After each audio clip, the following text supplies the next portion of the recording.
Estamos de vuelta, amigos televidentes, en Pulso Político, en TC Televisión. Recuerden, estamos con Simón Pachano, José Serrano, ministro de Justicia, y Alfredo Vera, ministro de Interior, tratando sobre la viabilidad, factibilidad, conveniencia o no conveniencia de la consulta popular para reestructurar la justicia en el país.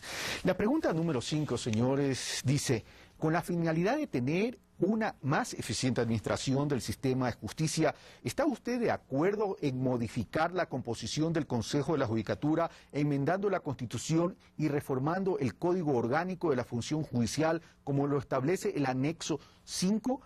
Me llamó la atención algo. En la intervención del presidente de la República en la cadena, mencionó quiénes deberían o quienes sugeriría que conformen el Consejo de la Judicatura. Y mencionó al fiscal general de la Nación, a la Defensoría del Pueblo, mencionó al presidente, mencionó al presidente de la Corte, un delegado del Ejecutivo, un delegado del Legislativo. Pero me llama la atención porque se aparta de su discurso original cuando se trató la Ley de Educación Superior y cuando se trató la propia ley, el proyecto de ley de comunicación, en que se decía que los regulados no podían formar parte de los entes que iban a controlar. En este caso, ¿qué tan viable es esto cuando no guarda coherencia con la propuesta original del presidente de la República en otros casos? Simón Pachano, José Serrano, Alfredo Vera, y luego vamos a ver un reportaje que nos preparó Carlos Andrés Núñez. Sí, yo creo que precisamente el tema respecto a esta pregunta es ese. Aquí van a estar presentes los controlados en la conformación del organismo que los va a controlar. Yo creo que esto rompe no solo con lo que ha dicho el presidente de la República reiteradamente, sino con la propia Constitución. Es decir, la Constitución establece esa prohibición. Y esto es uno de los temas que se discutió muy seriamente, por ejemplo, en el aspecto de la ley de comunicación. Y se ha discutido en términos, por ejemplo, de en las instancias de control del tránsito, la presencia de choferes o de dueños de cooperativas, etcétera. Es decir, ¿por qué en este caso sí sería aceptable eso y por qué en los otros casos no? Creo que se está violando la Constitución en este aspecto, pero además me parece que esta pregunta hay que verla junto con la anterior, que constituyen nuevamente, insisto, una intervención en el Poder Judicial, y un aspecto que me parece importante de todas estas preguntas, de las 5 primeras, y es que todas ellas envían al votante, digamos, a unos anexos, que son en donde están contenidas las leyes que se van a reformar. Y eso es un tema tremendamente técnico. Yo diría, incluso, es mucho más técnico que votar por una constitución en paquete, porque estamos reformando cosas muy específicas, y no solamente una constitución que en el fondo es una guía y en gran parte una declaración de principios que hace el país en un determinado momento. Estos son aspectos muy, muy técnicos y complicados como para tratarlos de esta manera. Y sensibles adicionalmente. José Serrano, Alfredo Vera. Bueno, la integración, la propuesta de integración de este nuevo Consejo de la Judicatura más bien tiene un sustento absolutamente constitucional, y es obviamente la estructura que se da a partir de esos propios principios constitucionales. Y permítame aclarar lo que estoy diciendo.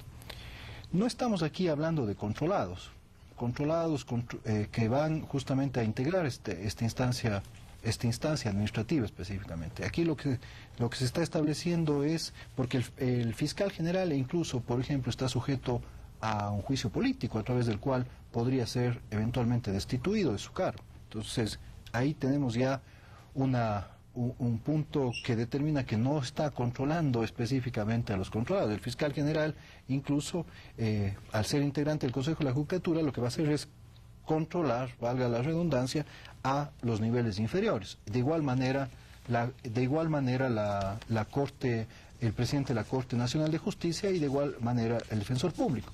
Pero es una instancia colegiada, ¿no? Es una instancia colegiada la que va a establecer esa gestión administrativa de control. Y por otra parte, lo que se está generando acá también cuando se leen los anexos, porque es fundamental leer los anexos, porque esa es la gran diferencia con una consulta, con cualquier proceso de consulta demagógica o clientelar. Simplemente preguntar: ¿usted quiere pan? ¿Usted quiere techo? ¿Usted quiere empleo? ¿No es cierto? Esa es demagogia. Aquí lo que se está diciendo es: le estamos consultando esto, pero le estamos diciendo cómo se va a reformar. Eso es lo fundamental de ese documento. Efectivamente puede tener algunas complejidades el documento, pero creemos que es una responsabilidad que la consulta no solamente plantee la idea de la reforma o de la enmienda, sino también establezca el contenido de esa reforma. Porque no hacerlo, obviamente, ahí sí creo que estaríamos cayendo en un proceso... Me queda una inquietud antes de pasar con el ministro del Interior y dar paso al reportaje de Carlos Andrés Núñez.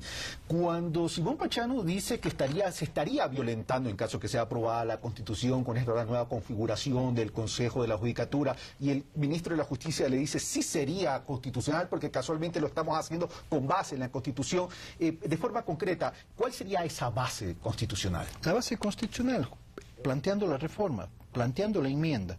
Es decir, a partir de la enmienda. Entonces. A partir de la enmienda, claro, porque no estamos diciendo integremos un Consejo de la Judicatura con la Constitución y con la normativa, con los principios constitucionales como en este momento están dados, sino planteemos la nueva integración de ese Consejo de la Judicatura a partir justamente de la enmienda. Simón Pachano, que quiere sobre el mismo punto de orden sobre el tema, y Alfredo Vera. Habría el conflicto de intereses, digamos así, por el artículo 181 de la Constitución, que establece las funciones del Consejo de la Judicatura. Y si es que se va a nombrar a un Consejo de la Judicatura, va a tener estas funciones. Y por lo tanto van a estar ahí las personas a quienes va a controlar, en definitiva, el Consejo de la Judicatura. Pero además hay otro problema. ¿Qué pasa si se aprueba esta pregunta, la 5, y no se aprueba la 4? Mire, supongamos, ahí entramos en un conflicto bastante más complejo todavía, porque estas están encadenadas las dos, se retroalimentan, por decirlo así. Y si sucede eso, tenemos un caos constitucional bastante difícil de solucionar. Solamente para contestar. Y con eso pasamos a Alfredo Vera. Sí, por supuesto, y si me permite... Sigue nomás que tú eres el técnico en eso. Mire, es que nuevamente regresamos a lo mismo, es decir, el caos está dado ya. ¿Sí? Tenemos en este momento una situación caótica en el sector justicia por la impunidad, por la inseguridad generada. Entonces, dentro de esa perspectiva, aquí nosotros como gobierno asumimos esa responsabilidad, asumimos ese riesgo, pero al mismo tiempo actuamos con la obligación que tenemos desde la gestión pública para que esto se deje atrás de este pasado y podamos iniciar esa transformación. Yo le vuelvo a reiterar, la nueva integración del Consejo de la Judicatura va justamente a establecer también, y yo creo que ahí es fundamental, eso parece que solamente hemos leído las preguntas, todavía no hemos leído el anexo. No, yo leí los anexos. Porque el anexo también reforma... Espero que toda la ciudadanía lo haga también. Porque claro, el anexo en cambio reforma, ¿no es cierto?, esas atribuciones o facultades del Consejo de la Judicatura y determina también esta instancia técnica que será esta gerencia, ¿no es cierto?, esta dirección ejecutiva, esta dirección general, que será en realidad la encargada de procesar los temas administrativos. De lo que va a encargarse el Consejo de la Judicatura es al fin de administrar una carrera judicial que nunca se le ha administrado. Pero solamente para replantear y precisar esto, Simón Pachano acaba de plantear un escenario que también es válido. Es decir, ¿qué pasa si no se aprueba la pregunta 4 y si la 5?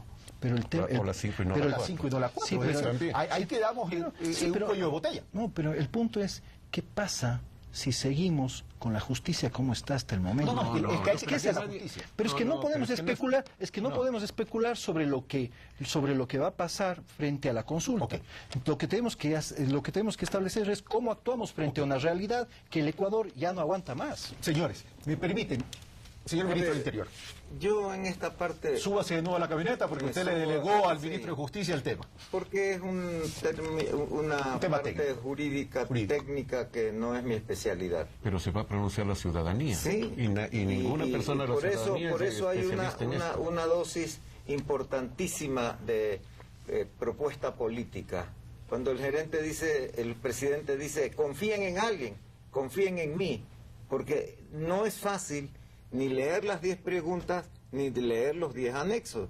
Si es que hay 10, no me acuerdo cuántos son, pero de todas maneras es una cosa técnica, jurídica, que es como cuando un médico cinco anexos porque tiene que ver con la enmienda. Sí, sí. 5 anexos. Es cuando un médico está en un quirófano frente a una persona moribunda y a lo mejor le pregunta a otro médico, ¿qué te parece? Le corto aquí. El otro, si no sabe, le va a decir, confío en ti, haz lo que puedas hacer. Eso es lo que nos está pasando. Hemos llegado a tal grado de descomposición del sistema nacional, no del jurídico nomás, sino de la relación de seguridad. No existe la posibilidad ni la esperanza de que esto se va a componer de la noche a la mañana. Es complejo. Y compleja es la solución, pero la solución hay que darla, hay que proponerla.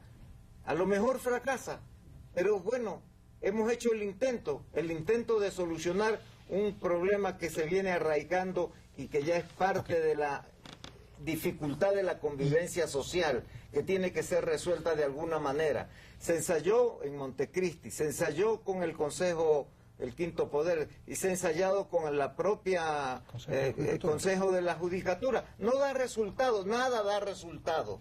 Seguimos hundiéndonos. Entonces, el presidente dice, hay que cambiar esto. Él tampoco es abogado, pero él sabe que hay que cambiarlo y confía en que las cosas Gracias, que se señor van a ministro. Simón Pachano, mil disculpas, vamos a ir a ver el reportaje y regresamos. Solo una cosita respecto a lo que acaba de decir Alfredo, que me parece fundamental. Este es un tema tremendamente técnico, tremendamente especializado. Él mismo lo ha dicho que él no puede opinar, pero estamos pidiéndole a la ciudadanía que opine sobre esto. ¿Qué es lo que hace un régimen democrático para esto? Justamente selecciona a las personas que saben de esto y les entrega a ellos, como por ejemplo el ministro Serrano, que es especialista en esto y que sabe perfectamente de qué se trata y cómo manejar un asunto de estos. Por eso se entrega a organismos especializados, no a una persona. Sí, pero Salvador, a mí me asusta. No, pero sí hay un tema. De acuerdo, pero solo esto que es fundamental. Es que mire usted, el tema de la inseguridad y el tema de la impunidad no es un tema técnico. Y eso es lo que se está consultando. Eso es lo que se está solucionando. Que ustedes dicen que hay que leer los anexos. Veamos qué opina la ciudadanía, que en definitiva es la que, si se aprueba la Corte Constitucional, la viabilidad de la consulta popular, es la que se va a ir a las urnas y va a definir. Pero veamos qué opina la ciudadanía sobre la complejidad de esta consulta popular. Veamos el reportaje de Carlos Andrés Núñez.